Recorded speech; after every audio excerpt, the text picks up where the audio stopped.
I was traveling along on the ocean next to my friend Marcus. A ship. That's better. Very nice. That's interesting. The talisman is pointing right at that ship captain. Maybe we should head his way.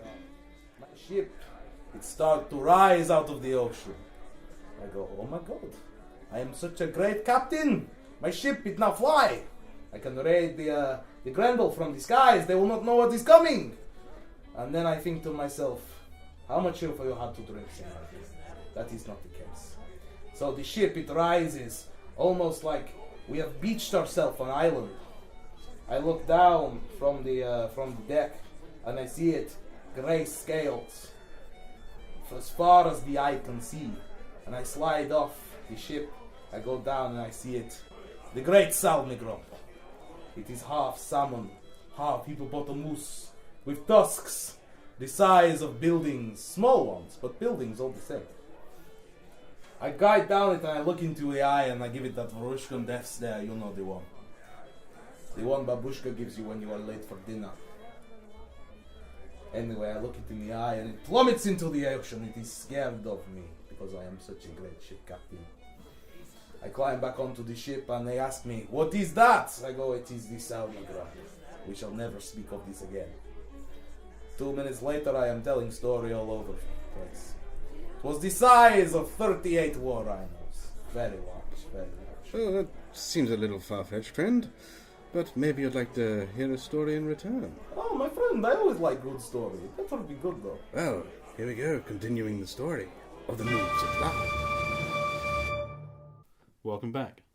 Okay. So at this point, it's probably worthwhile just starting it off with saying that Dave left After breakfast. After breakfast, yeah. Yeah, I had breakfast with you guys, and then You had packed to up head my off, kit right? and I head off, and it was a horrible feeling heading away, man. It was really Because Sunday was the day we all got to go to a major battle as our characters. Yes. My first IC battle. Yes. So, I mean, I've done a couple of skirmishes now. Like, Yeah. last time I only did one skirmish.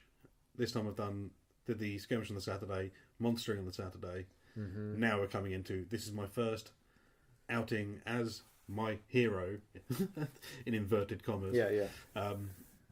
And facing potential death after being obviously a first-hand witness to the onslaught of the Druge against Wintermark. And Yeah. It's scary, right? We're it's fighting like, the Druge again. We're fighting these same guys. Are we just also going to get fucking destroyed? Is this the end? Yeah. Like we could go... Yeah. 2 seasons and I'm done. Yeah. But it's like, fuck it, go for it. I felt strangely confident, but at the same time, there was like just the nerves that you always get going into it. Pretty bit on nerves, but then while we're all rallying up, none other than the Big D turns up. Big D, man. And obviously, knowing about his brand, he's also got several guys there with him who have taken the brand, including the guy who has the Mouse of Courage. Literally, amazing. So amazing. What is the Mouse of Courage? Basically, this guy had a little mouse on his shoulder, which they'd actually, I can't remember, they tried to actually get it blessed or something, and it became basically the Mouse of Courage. Like imbues courage. It imbues courage. People around this get courage, and it urges them on to obviously do more courageful acts. Mm-hmm. So we've got this guy with us, who's part of Darius's brand as well. So good. So basically, me and Dave go, we basically will come along with you guys. Obviously, we know Darius's track record. He's a good guy. We'll stick with him. Always stay with and Darius. Then Darius was basically heading up a unit with us lot. And obviously, you got separated off being an archer. So they put a call out for archers, and there was also a call out for medics. And this time, I just really fancied doing the archer game and focusing on that a lot more. And they just put a call up for archers, and we headed over there, and we joined this group, and it became basically just naturally evolved into the Navarchers. And the Navarchers. It was so good, and it was so good. Like, because the thing is, when you play as an archer, it can be quite like a solitary experience. Mm-hmm. You don't have that camaraderie that you have in, say, a shield wall or a melee, where you're fighting with someone beside you and you get to sort of share an experience, and it's very close and not personal. It's a lot more of a distance game and a tactical game. And when you take a shot, someone might say something like, good shot or whatever.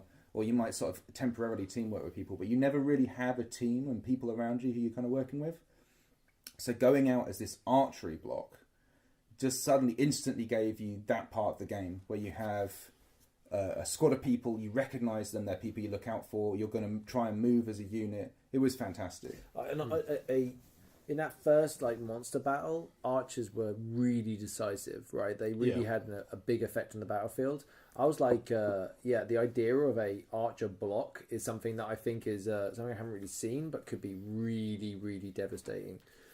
Well, it was.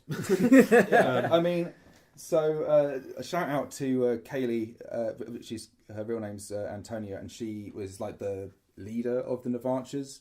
And we've made like a group now, and we're kind of getting all the archers in who want to be part of it. And we're kind of work out what we want the group to be. Mm-hmm. But having played that and experienced like a type of play of archers acting as a military unit, it feels like something we could make like more permanent. I think it's a really good idea for Navarre as well. I think it's a really good idea. And like we've been sort of talking about it a bit. It's very much in its early stages, but we're kind of talking about maybe trying to get a couple of spear people into the unit. So we actually have that as an element. So we can we're more than just a group of archers who happen to be Navarre.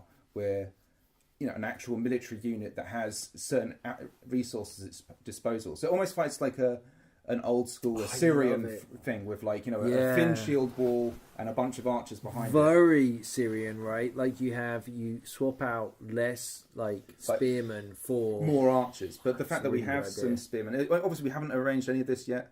Anybody who wants to join the Navarchers, he's a Navari archer by the way, or anybody who's interested in maybe being a shield person, do give us a shout, because such a good idea. I think that would be a really cool unit to Okay, let's hear about your fucking awesome battle then, you bastards. Do you want to go first with your? No, you go first, because you got for me. So I just basically walked through the gate. We formed this unit, and we started moving together. Yeah. But for you guys, you had the whole experience with, I guess, the majority of the army. Yeah. So basically, again, it's going across the big field.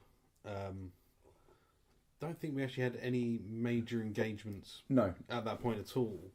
Basically, our objective, there was a few units there to try and slow us down, but when you go through that little bridge to get into the proper wooded area... you went all the way round. Yeah, pretty much unmolested, I suppose. There's a few dings trying to draw us away from our goal, which was to get through there where there was a fort. Did you march in column, or you were a big block, or were you staggered units? It was quite a big block, really. So a lot like the first army. And obviously we had Dawn with us as well. Yeah. And they were initially the plan, which was to go ahead, was basically Dawn we're going to go through. Inside there, there's a fort in there we need to take.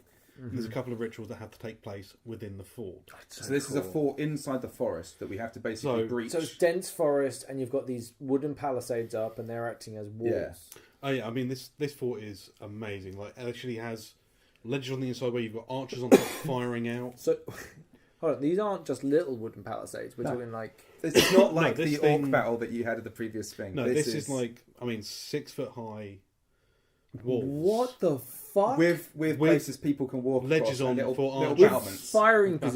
Firing positions built into it, basically. Into it. And basically around it was dug a ditch with there's one like bridge a from natural the side trench that's around it. Almost. There's like a bridge coming off where the side entrance is. And the main entrance also has a raised bit. 2 bridges leading over a natural trench. Holy shit! The original challenge, what our original thing was, basically the Navarre come in and we're to guard the flank while Dawn storm through the front gate and take the fort. I like it, it's a good plan. So yeah, basically we're doing loads of side skirmishes. But then I think we had the marchers with us as well. Well, at this point as well, yes. This point as well, it's probably worthwhile saying that it was a major bow confrontation. Archery was a huge aspect. Because you're in these, you're basically presenting your forces to each other. They have a lot of archers, and it basically, so forces just can't get towards the fort, right? Yeah, at the sort of initially. Well, hold on. Are you talking about there's pinning fire coming from the fort? We're the Navarre, the guys I was with, so like Darius and all that. We were dealing with little skirmishes inside all the Therns, where basically we're seeing units running through. Yeah. So you got skirmishes attacking the flank body of troops. Yeah. Before we can even get to where the fort is, and then all of a sudden, I I believe it was the Marches with this as well. Yeah. They start sweeping through these wood bits where we've been dealing with the skirmishes, and they are just Dude, marches, Totally. because they wear all the kind the of... pikeman stuff. Yeah, Yeah. it's like you think, no, they actually fight in a way that is a lot like an awful lot of medieval fighters Yeah, would have yeah, actually yeah, fought. yeah. And they are legit tough as They balls. literally are just ploughing through these areas, and it gives us the chance to actually move into our position on the flank of the fort, and it ends up Navarre The pretty much second entrance. not Yeah. just the second inch. We also managed to get into the front of it while Dawn were dealing with orcs behind us. So basically, there's an orc shield wall literally at the door. Mm-hmm. I find out a bit later on in regards to how the fact that Navarre took the fort, not Dawn, was one of our priests had loaded up mass strike down, and also For a those couple that don't others. know, what does mass strike down do, Ian? So again, like Or Bungle, sorry. with strike down, where you basically hit and the person has to go back, and fall. Yeah, so you literally have to fall backwards. You fall backwards. He's got mass strike down, which will basically do a mass area. Everyone will have to move back. So and the fall entire over. doorway drops back. Navarre push in. There's then 2 casts of mass weakness across the orcs from another couple of Navarre. I think maybe even the same Navarre It priest or sounds another super couple. metal, right? And basically, Navarre end up taking the entire fort. There's a bit of a battle within against the orcs. Yeah, because We're back- you're dealing with people that are dead already, and right? we're filtering a load of them who are Jesus. coming out the side as well. I took arrow to the chest during this point. I was basically taken down, basically read straight back up by someone. There's a guy on the bridge who cleaved Darius, and as he was going down, he took 2 arrows to the chest. Wow. And again, it was basically got him back from there and into a medic. And it was I just love that. absolutely insane. And You then, fuck with Darius, you get 2 arrows in the Yeah. chest, son. no, Darius took 2 arrows to the chest. Oh, right. Oh, damn. Yeah, as he's going But do you down know from what? the cleave. Do you hear any concern in my voice? No. No, we get him No. to medic. He's Damn right, because the is guy's indestructible. back up. He's also got a few herbs and potions with him to keep him going if Of course need be, he or to fucking give to does. others if they Of course need he- it. Oh, And obviously. the real cool thing about all this, so while this is going on the main entrance, and this is protracted throughout the whole battle, basically, there's just this intense arrow warfare going on. Like, their archers on the inside, ours on the outside, and it descends into almost like a kind of Stalingrad street-to-street fighting. But in just the sense of there's just this little trench, and we've kind of knocked them off the wall through pinning fire. And so they're just like hiding behind this bridge and sort of taking shots over, and we're taking shots over. And people with shields are blocking the arrows, and then all of the arrows are ending up in the middle of the things. We're like getting shield people to go in there, get the arrows, and bring them back. And we're constantly all sharing arrows. Our force is doing just an amazing job, just keeping all the archers just constantly fed. The melee forces just can't get close to it, just because the arrow fire. It's like, it was crazy. It was like to the stages where like we were putting volley fire in, and they were firing back, and it was like arrow fire was like this. It was like dun dun dun dun dun dun dun dun dun, like that kind of speed. Just like it was crazy, and it was just so awesome.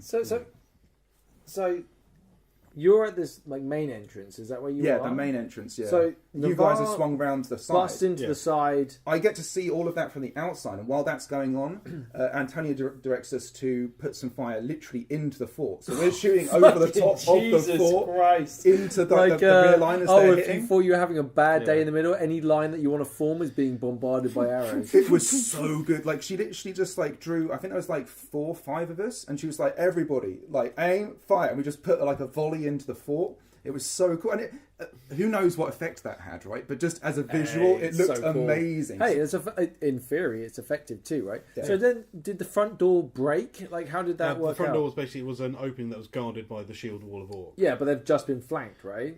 Basically, no, they've been knocked back, and basically Navarre storming that way.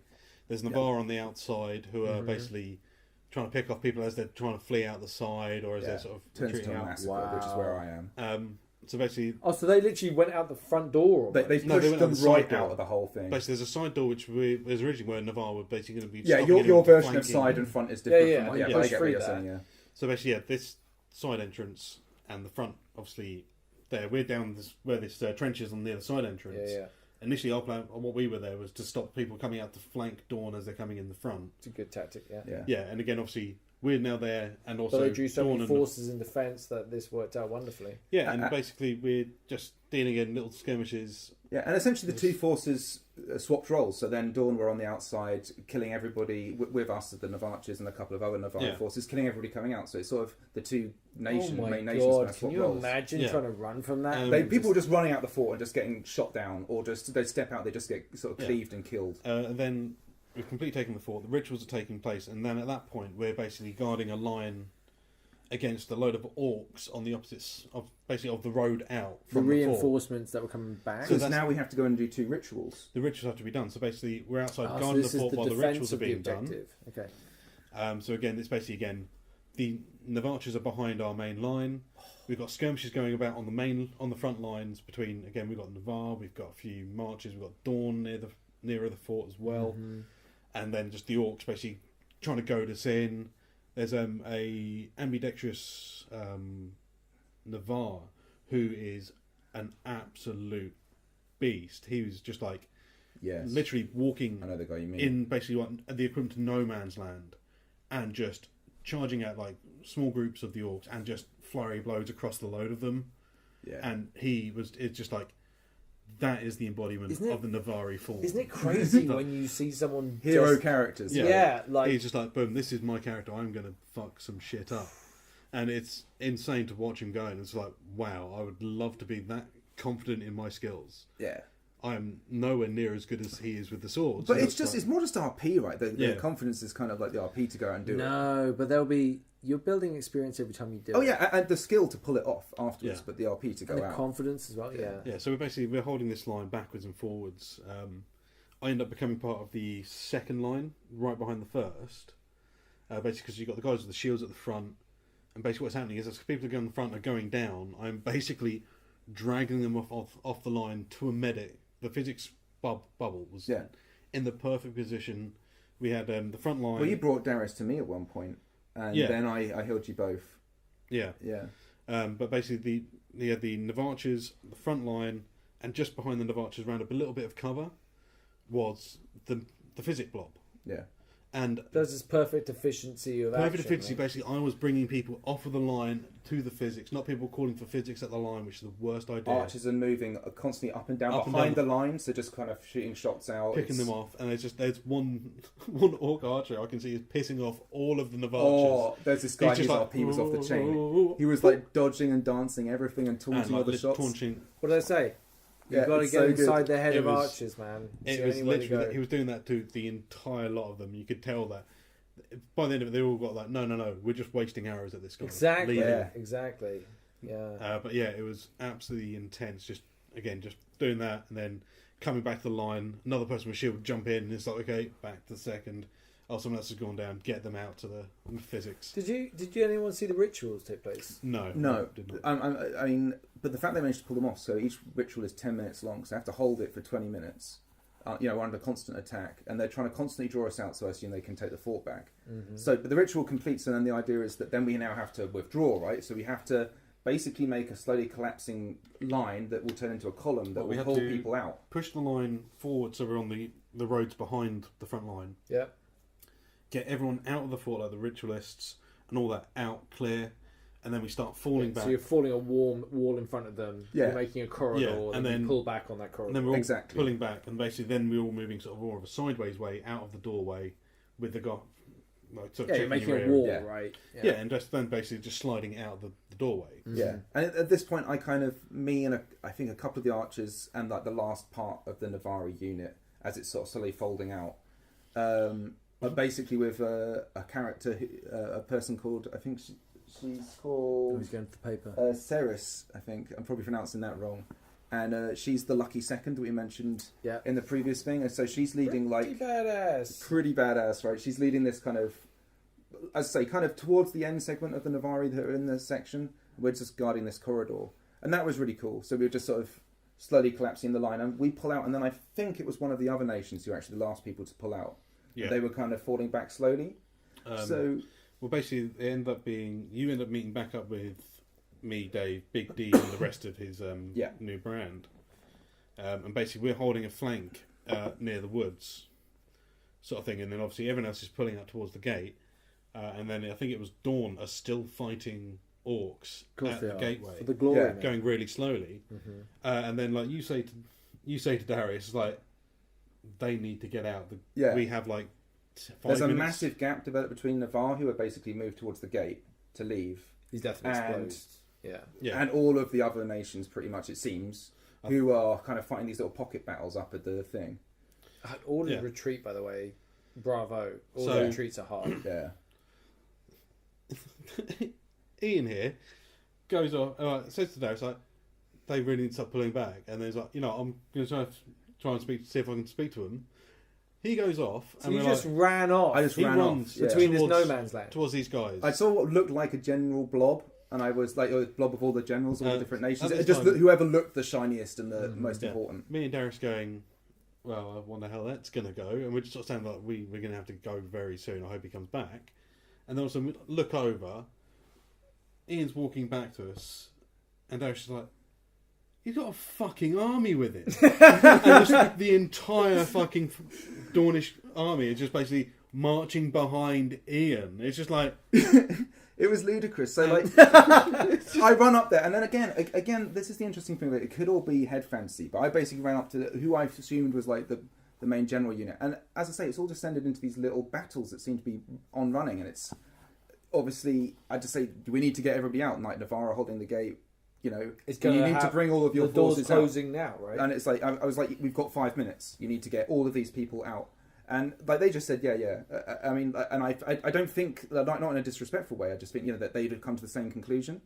Just happened to be great timing. It just but like, and then I just Who start gives a walking shit, back. right? I Like, just start walking It doesn't back. matter if it's good timing or not. The So whole then I army just- was following Talis Ashbourne Yeah. back to the fucking gate. I start walking back, right, and I don't even look behind me, and I kind of see them, kind of by them I mean Bungle and Darius and all of the others, just like looking at me, and I kind of look behind me quickly, and I see that yes, there is like a large part of the force coming with me, and I did like a cheeky little bow, and I was like, "Look what I found!" and it was just so cool. I did a little theatrical bow, And then just yelling at the Dornish guys, like, watch your fucking flank, as they're going up. It's like, we're standing here watching this, you can watch it now, and then we just start walking out. That's hilarious. It's like, Yeah, I mean, I just Oh, just man, stopped out. It it sounds was like so one cool. hell of a battle, was- man. The battle was incredible. I mean, Do you know what the worst thing is? amazing. I'm missing it, and then going into the long dark that we're going into now. oh, You gotta satisfy yourself on Yeah. that LARP stuff, man. Yeah. You can't leave yourself. it was so Unsated. good. Yeah. It was, I mean, really was amazing. Like taking the fort and everything that was involved in that was fantastic. The monsters were incredible, by the way. Like Yeah. the RP from the monsters was just fantastic. Sounds like one hell of a fight. Yeah, everything was amazing. It was just so good. So what happened? So you got back, Yeah, elated. get we back. did the standing real briefly. Yeah, we stayed for the standing Any debriefing, shenanigans? and no shenanigans whatsoever. That's when one of the, I think it was a member of either the militia or the Inquisition, in regards to a certain virtue, one of the virtues, Yeah, basically was asking in regards to, apparently some of the story time people were calling out about how they're the assassins, and how they want to ask in regards to that. Mm-hmm. Also, there's a few people who promised their fleets to a certain cause and then dropped out, which basically guides are going to be getting involved, because that's you breaking an oath there. You've sworn your fleet to this. yeah, that cause. sounded really serious actually. I mean, bear in mind that's not, but like. So every player gets a resource, we should say. So for example, I have a herb garden. I think you guys have businesses and farms. Yep. Yeah. Business. So these generate like either money in your case or whatever, but they represent things, right? So it's also possible to have a fleet or have a military unit as your resource, and they give you stuff during downtime is the way of thinking of it. They give you coin or herbs or whatever. But fleets you can actually, and military units, you can actually choose to give them to causes, and then those causes might, help the nation or whatever, or help whatever the military commanders are trying to do. So, There's some big shit with but that, right? or you could send your ships out merchant trading or doing something Or else. pirating. So Or pirating. yeah, so people obviously, I guess, didn't. They said they were going to do it and then didn't do it. So it's really interesting. It's really interesting RP to think about that. Like, how does that play out? Yeah. You know, So- it's kind of really interesting. There's so much cool stuff. I really like the idea of being a seafaring. Yeah, you seem really Yeah, we've got a lot of things to do that. Yeah, okay, so So after that, it was basically we just decided to pack you're up done. basically and head And on. I met you back here because it turns Well, out, Before I left, I went and met up with Darius at his camp. yeah, And basically, I've decided that I will be taking his brand yes, next season.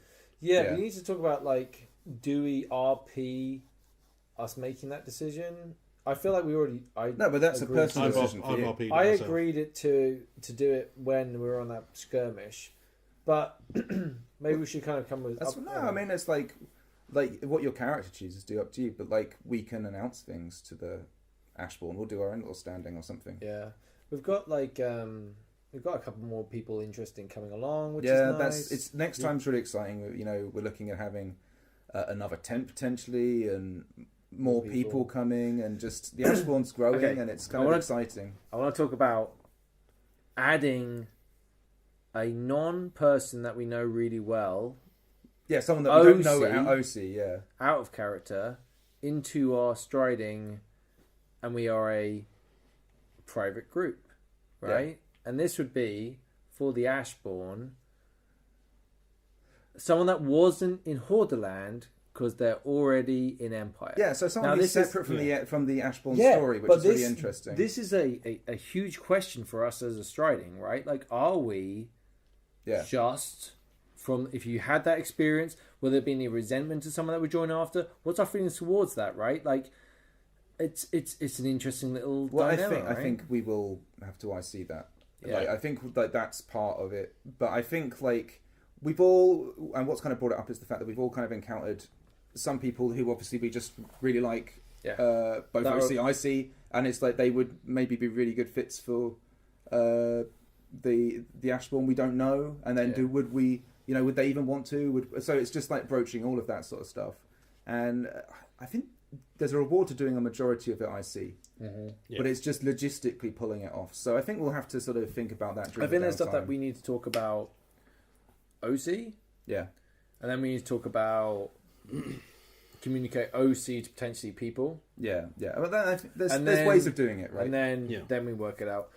It's even doing stuff through IC mail as well. Yeah, I like the I have idea a of dipping pen at home that is aching to do something, or making to do something with. yeah. I think there's the kind of opportunity for downtime chats. Yeah, And also, God, there's you create this little thing, yeah, and then for us, it's more like I've spoken to different people who are close friends of mine who have been like, yeah, kind of into some little geeky stuff. I wonder whether I could tempt you with this, and then they're like really down with it once they start learning about it. So LARP has an interesting draw, right? And it draws interesting people. Do you have any like really smart people I've met?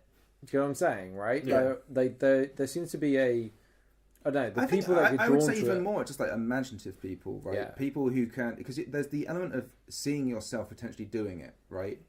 And then once you can get past, in a sense, that part, you know, the apprehension about doing it or the fear of doing it, but as soon as you're kind of imagining yourself doing it and what would that would feel like and entail, you're kind of already halfway there, and then it's, you know, whether or not you do it or the availability of wherever it is in your area, that's sort of secondary, you know. This time around, I really had a sense of I want to raise a toast to solo players, right? Like, because we've had a few people get in contact with us, and we've bumped into a few people, and they've been solo players. And you, my friends, have balls of solid granite, like unbelievable. Like we've had a really nice like support network of talking to our friends, and we've got people to bounce stuff off and experience it with. Very lucky with the people we've met as well. Just like everyone's been super amazing. The solo players I've seen, and this is kind of what I want to lead on to kind of close out potentially, is I've seen a lot of, I can think of 2 incidents at E4 that were like players who were kind of talking about that they were not necessarily the character they are in character compared to who they are OC. Yeah. Right? And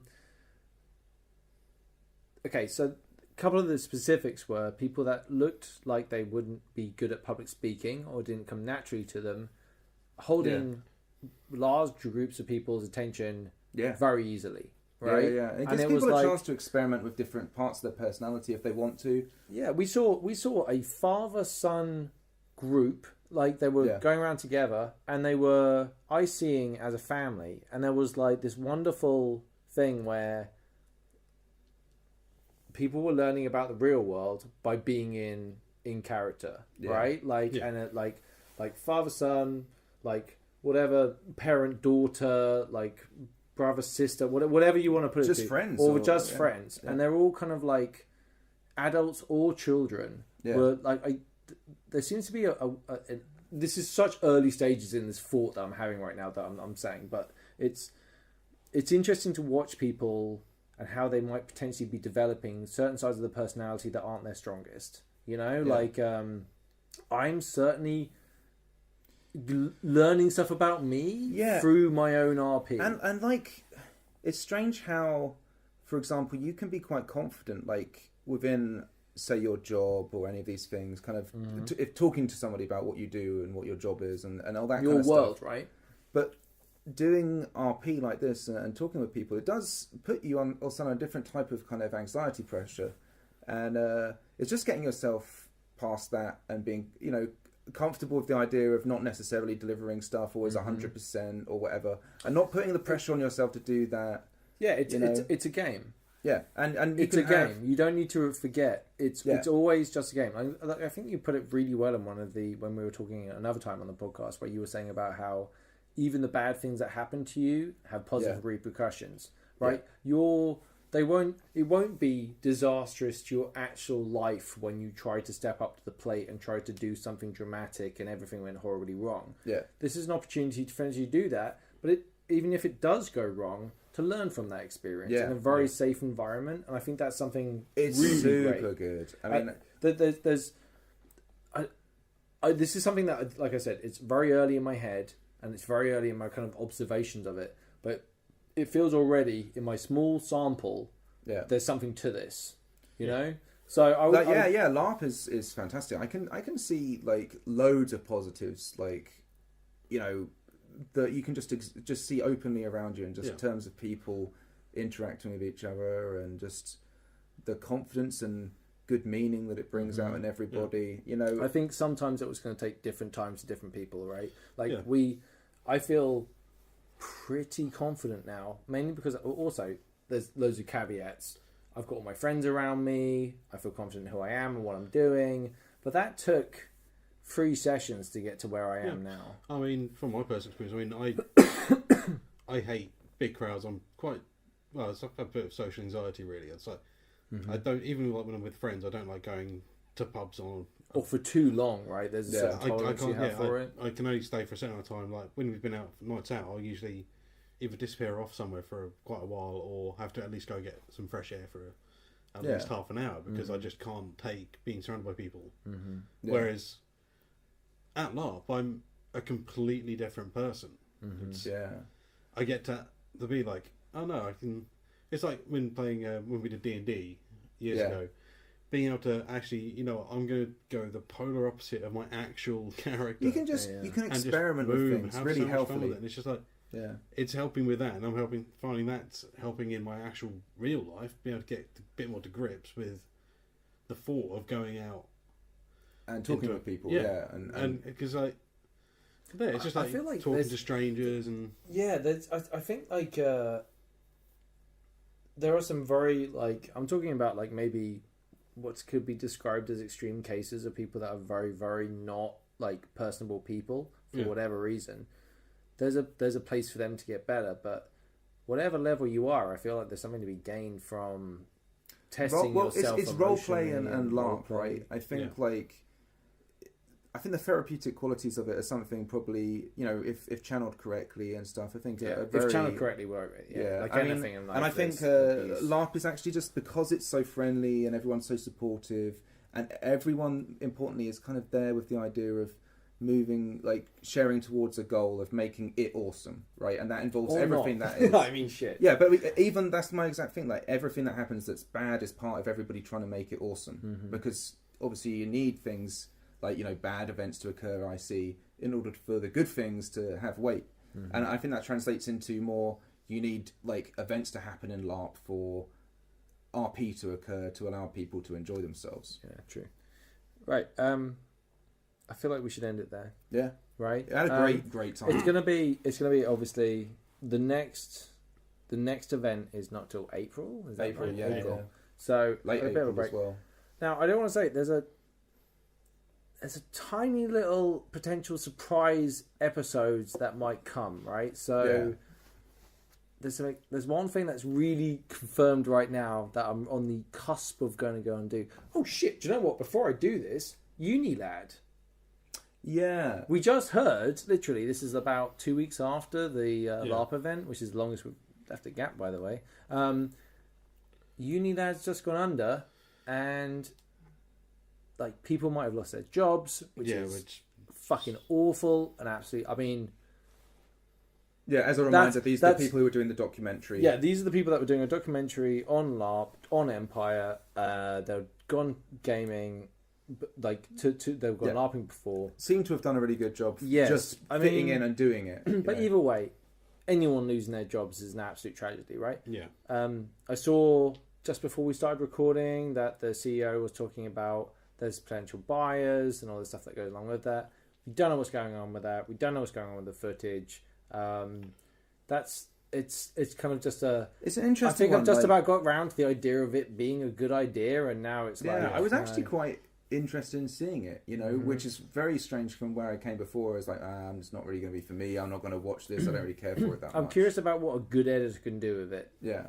Right? There's an attitude towards the edit. There's a lot of stuff to do with that I'm like, okay, let's see. But now I'm interested enough to want to see it, right? And I'm then the fact interested that to I wanna may see it, not be able to see it now is but also I think this is also like I've become a lot more comfortable with the idea of LARPing and publicly LARPing. Like I feel like talking to people about LARP. Weirdly I have found people incredibly cool with stuff. Like of course, more than I expected people to be. Like, I kind of found this a while ago. Like, I mean, obviously, I work in a very particular environment. That's sort of like I work in an academic library, and it's. I think people are more generally inclined to sort of think that sort of thing is. They're librarians. Yeah, right. Right. So, but yeah, I mean, just all those kind of hobbies, all those kind of things. I think everyone's much more kind of cool with it now. It sounds fun. It sounds different. It's not too far from doing paintballing or doing. Yeah, something, you know what I mean? It's like okay, you go. I talked to a friend who was when I was talking to him about it. He was talking about airsoft. Airsoft is just modern LARP. Airsoft is essentially light ARP. Light LARP. Sorry. Yeah, it was really interesting to see how different people approached that and how RP they were about it. It was interesting to see parallels. I mean, to even say something like paintballing is almost even extremely light LARP. It's battling the park with your weapons, I mean, right? but you're given a role, right? That as soon as you're given a role and you're put in a position to do something with it, and this is not saying that all RP and LARP comes from the combat, because some of the best experiences are outside of combat. I would say so. My best RP of the weekend was me sitting with a person and then drawing 3 cards off the top of a deck of normal like tarot cards. Yeah, that was the best RP I had the whole weekend. It was awesome. I think, like me personally, I still have loads of stuff to learn about delivering whatever I want to sort of share into the world of Empire, and just going for it, really. But I'm still in that sense very much like a noob, like just getting to that stage where I feel like I'll be RPing more and stuff, and I'm just every time I go, I feel like that side of me gains confidence, you know. Yeah, I can't wait for the next one. Yeah, I'm really excited. That's where I'm at. The people I've met have been fantastic. I can't wait to continue my own story. I can't wait to see other people's stories continue. Yeah. Like, fucking A. Like, let's bring on next year. Let's bring on the awesome. Strength to the Empire. Strength to Navarre. And I think that's probably a good point for us to stop. Well, Sinrig, I don't suppose we could charter your ship. Of course. I would like some money, though. You know, nothing is for free, friend. Of course. Just so you know, It will be treacherous. Treachery is my middle name. It's not, it's Kenneth. Well, on to your ship then.